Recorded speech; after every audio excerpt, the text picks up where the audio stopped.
हाय बच्चा लोग, सोहम sir physics Aaradhya classes. चश्मा नीचे भूल गया कार में यार, तू आ जाना, चश्मे को मत ऑब्जर्व करना बिना चश्मों के भयंकर लगता हूँ ना, पता है। 11th science physics chapter 6 work energy power exercise का 6 नंबर का सम। धांसू सम है रे, थियरिकल है ना, तो समझ, थियरिकल सम्स के अंदर अच्छे से समझ आ जाए तो वो सब्जेक्ट अपने को और भी अच्छा लगता है। थियरिकल सम्स के अंदर समझ होती है, हाँ रट्टम पिट्टी कुछ होता नहीं है। ठीक है चल देखते हैं आता है कि नहीं मजा। चल, अंडरलाइन द करेक्ट अल्टरनेटिव। इसमें मतलब आंसर में 2 अल्टरनेट है, 3 है, तो मान ले कौन सा सही है कौन सा रॉन्ग है उसको अंडरलाइन करना है। चल करते हैं। सबसे पहला question A, when a conservative force does positive work on a body. ये क्या मतलब हुआ? Conservative force does a positive work on a body. मेरे को आगे नहीं बढ़ना है यहाँ से, तो पहले इसका इमेजिनेशन ड्राइंग सब समझूंगा कि इस सेंटेंस का मतलब क्या होता है, फिर आगे बढ़ेंगे, है ना। चल आजा देख, कंजर्वेटिव फोर्स मतलब मान ले ग्रेविटेशन फोर्स, और भी कंजर्वेटिव फोर्स हैं, पढ़ाए हैं, इलेक्ट्रिकल फोर्स, मैग्नेटिक फोर्स। क्या ये दोनों कंजर्वेटिव है तो कमेंट में लिख कि यस सर, नहीं है तो लिख नो सर, ताकि मुझे पता चल जाएगा तेरा ज्ञान कितना है। हाँ चल देख, कंजर्वेटिव फोर्स का पॉजिटिव वर्क किसको बोलते हैं? अरे स्क्रीन पे क्या आ गया? जैसे देख, ये है अर्थ का सरफेस, है ना, ये है अर्थ का सरफेस, ऑब्जेक्ट यहां पर है मान ले, ठीक है, और एक दूसरे केस में ऑब्जेक्ट यहां पर है। अब मैं बोलूं ये h हाइट है, ठीक है, और ये हाइट है मान ले तेरा x, तो इधर इस ऑब्जेक्ट का पोटेंशियल एनर्जी क्या होगा? जानता है ना, mgh। हाँ, इधर पोटेंशियल एनर्जी क्या होगा? mgx, यही होता है, ठीक है। अब पॉजिटिव वर्क का मतलब क्या होता है? जैसे देख, कंजर्वेटिव फोर्स मतलब ग्रेविटेशन फोर्स। अब इस ऑब्जेक्ट को इतना ऊपर ले गया होगा तू, जैसे यहाँ था पहले, ग्रेविटेशन फोर्स तो नीचे लग रहा होगा पूरे मोशन में, और तू इसको ऊपर ले जा रहा है, टिंग टिंग टिंग टिंग टिंग टिंग टिंग टिंग टिंग, ऊपर तक ले गया, तो डिस्प्लेसमेंट तेरा किधर है? ऊपर की तरफ, और फोर्स किधर है? नीचे। कंजर्वेटिव फोर्स इसकी बात कर रहा हूँ, तूने जो लगाया उसकी बात नहीं कर रहे हैं। हाँ, तो कंजर्वेटिव फोर्स नीचे, डिस्प्लेसमेंट ऊपर है, तो this is the clean case of negative work. हाँ, क्यों? जब फोर्स और डिस्प्लेसमेंट अपोजिट होते हैं तो 180 डिग्री का एंगल होता है, तो वर्क नेगेटिव आता है ना, ठीक है। अब इसमें ऑब्जेक्ट को mg फोर्स नीचे खींच रहा है, और तू भी ऑब्जेक्ट नीचे ही आ रहा है, मान ले तूने ऐसे छोड़ दिया तो ऑब्जेक्ट नीचे डिस्प्लेस हो रहा है, तो ये सिचुएशन क्या हुआ? फोर्स और displacement in the same direction, तो वर्क पॉजिटिव होगा। हाँ, तो कंजर्वेटिव का पॉजिटिव वर्क मतलब ये वाला सिचुएशन की चीज़ें फ्री फॉल करें और ग्रेविटी उनको खींचे। वेरी गुड, बहुत सिंपल मतलब है ना। मैं पहले ऐसे बोल देता कि किसी भी ऑब्जेक्ट को फ्री फॉल करवाना मतलब कंजर्वेटिव फोर्स का पॉजिटिव वर्क, तो थोड़ा रट्टा हो जाता ना। ये फील हो रहा है ना। अब आगे क्या करना है देख, पहले तो फिर कंफर्म कर कि कंजर्वेटिव फोर्स और उसकी वजह से डिस्प्लेसमेंट दोनों एक ही डायरेक्शन में है, तो वर्क तेरा कैसा है? पॉजिटिव। ठीक है, आगे बढ़।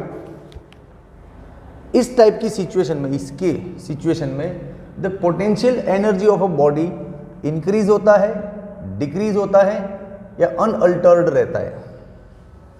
पोटेंशियल एनर्जी डिक्रीज होगा, सीधी बात है। Potential energy depending on height, height जितना ज़्यादा होगा पोटेंशियल एनर्जी ज़्यादा, और ये जैसे नीचे गिरेगा तो पोटेंशियल एनर्जी कम कम कम कम, काइनेटिक बढ़ता जाएगा इसका। हाँ, पोटेंशियल कम होगा। समझ में आ गया ना? यस। तो अंडरलाइन करना था, आंसर को कर दूं तो डिक्रीज, पोटेंशियल एनर्जी डिक्रीज। अब लिखना है तो लिख दे, आर्ग्यूमेंट लिख के दे देता हूं। देख, when a conservative force does positive work on a body, body moves in the direction of conservative force. लिख देता हूं ना, व्हेन कंजर्वेटिव फोर्स डज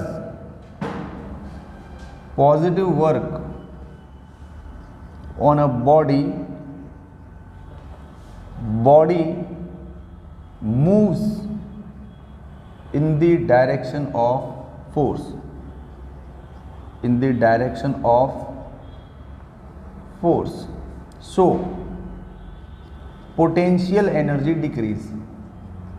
बस लिखने में तो इतना ही है, समझने को बहुत कुछ है यहाँ पे। Potential energy decreases. Clear? Okay दोस्त, आया मजा? रुक, आंसर को बाउंड्री तो करें। ऐसे आवाज आता है रे अपने यहाँ क्लास में। ठीक है, चल दूसरा question. Work done by a body against friction always results in loss of kinetic energy और पोटेंशियल एनर्जी। फ्रिक्शन के अगेंस्ट वर्क करेगा तो गाड़ी समझ ले, तुझे जो बहुत हैंडी एकदम एग्जाम्पल है वो दे रहा हूँ। ये सड़क पे गाड़ी जा रहा है तो गाड़ी का टायर सड़क के साथ घिसेगा, फ्रिक्शन होगा, तो उससे क्या होता है? गाड़ी का टायर गर्म होता है ना। वो कहाँ से आई गर्मी? वो हीट कहाँ से प्रोड्यूस हुआ? काइनेटिक एनर्जी का लॉस होता है, क्योंकि फ्रिक्शन के अगेंस्ट लड़ने में इसका काइनेटिक एनर्जी कम होता है ना, और फ्रिक्शन की वजह से थोड़ी देर में गाड़ी स्टॉप भी हो जाता है, होता है कि नहीं? तो काइनेटिक एनर्जी ग्रेजुअली कम होकर स्टॉप हो जाता है, मतलब kinetic energy decrease, yes, and converts into the heat energy. तो लॉस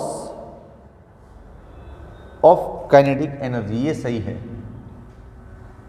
हाँ, लिखना है तो कुछ लिख सकता है, क्या लिखूं? सिर्फ अपने को तो अंडरलाइन करने का बोला था, लेकिन तेरे समझाने के लिए लिख देता हूं। Loss of kinetic energy and it convert into the heat energy. ये मेरी तरफ से गिफ्ट रख जा, मजे कर, heat energy.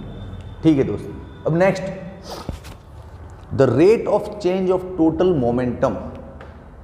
Rate of change of total momentum, ये क्या होता है?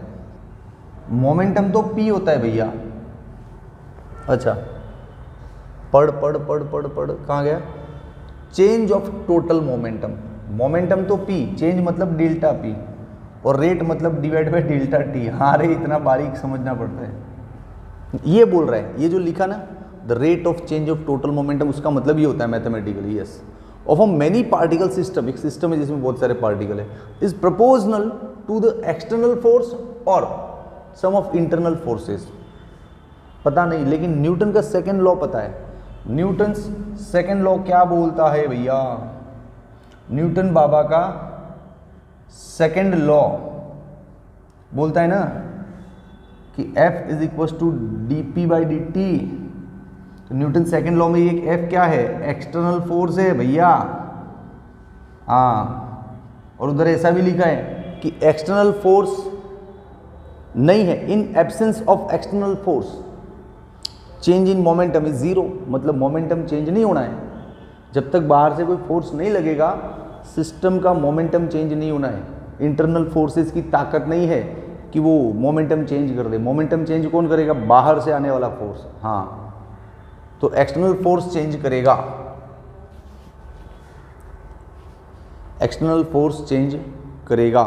तो एक्सटर्नल, तो change in momentum is directly proportional to the external force. बिल्कुल सही है भैया। ठीक है दोस्त, आगे बढ़ो। और ये मजा आ रहा है ना, थियरिकल सम्स को प्रेजेंट ऐसे ही करते हैं ना आपके सामने। आपको प्रेजेंटेशन अच्छा नहीं लगा हो ना, कि सर मजा नहीं आ रहा है, सब रटना पड़ रहा है या याद रखना पड़ रहा है, तो कमेंट में लिख, तो मैं और भी अच्छे तरीके से ले सकता हूँ इसको। I have lots of tricks, है ना। हाँ, जब तू जूनियर सीनियर में था ना, शायद तब से पढ़ा रहा हूँ मैं। अभी तू 11th में है, सोच ले कितना एक्सपीरियंस है। हाँ, तो कमेंट में लिखना, मैं उसके अकॉर्डिंग चेंजेस करूँगा। और मज़ा आ गया तो कमेंट लिखना ही लिखना है, अरे सर मज़ा आ गया। हाँ चल, लास्ट वाला D. In an inelastic collision of two bodies the quantities which do not change after the collision are the. तीन क्वांटिटी है, total kinetic energy, total linear momentum and total energy of the system. पता नहीं यार, इतना कौन पढ़ता है बारीकी से, लेकिन ये है कि कोलाइजन का एक बार तुझे बेसिक ज्ञान दे देता हूँ। तीन टाइप का कोलाइजन है, elastic collision, inelastic collision और complete inelastic collision, CIC, complete inelastic collision. किसी भी टाइप का कोलाइजन हो ना, मोमेंटम कंजर्वेशन तो होता ही होता है, हाँ, और टोटल एनर्जी का भी कंजर्वेशन होता ही होता है, बिल्कुल किसी भी टाइप के कोलाइजन में ये सब होता है, यस, इन सबको हाँ बोल दो। लेकिन काइनेटिक एनर्जी वो सिर्फ यहीं पे कंजर्वेशन होता है उसका, बाकी इन सब मामलों में काइनेटिक एनर्जी का लॉस होता है, कंजर्वेशन नहीं होता है दोस्त। हाँ, अच्छा, कंजर्वेशन होना मतलब क्या? ए भाई, दो ऑब्जेक्ट टकराता है, कोलाइजन होता है यूं, धड़ाम, तो टकराने से पहले का मोमेंटम और धड़ाम टक्कर खाने के बाद का जो मोमेंटम, वो दोनों इक्वल हो ना टोटली, हाँ, तो उसको बोलते हैं कंजर्वेशन। हाँ, वो इन सब में होता है, किसी भी टाइप का कोलाइजन हो, कोलाइजन से पहले का मोमेंटम और कोलाइजन के बाद का टोटल मोमेंटम कंजर्व होता है, टोटल एनर्जी भी कंजर्व होता है, लेकिन काइनेटिक एनर्जी से भी दर कंजर्व होता है। तो ये क्या बोल रहा है कि इन इलास्टिक कोलाइजन में ये दो कंजर्व होता है, काइनेटिक एनर्जी कंजर्व नहीं होता है। तो लीनियर मोमेंटम कंजर्व होगा और टोटल एनर्जी कंजर्व होगा, इनको अंडरलाइन करते हैं, ये नहीं होगा काइनेटिक एनर्जी। ठीक है दोस्त, स्क्रीनशॉट हो गया ना तेरा? अब वीडियो अच्छा लगा तो कमेंट कर, शेयर वेयर कर, सब्सक्राइब कर, लाइक कर, बता दुनिया को, है ना? चल दोस्त, बाय।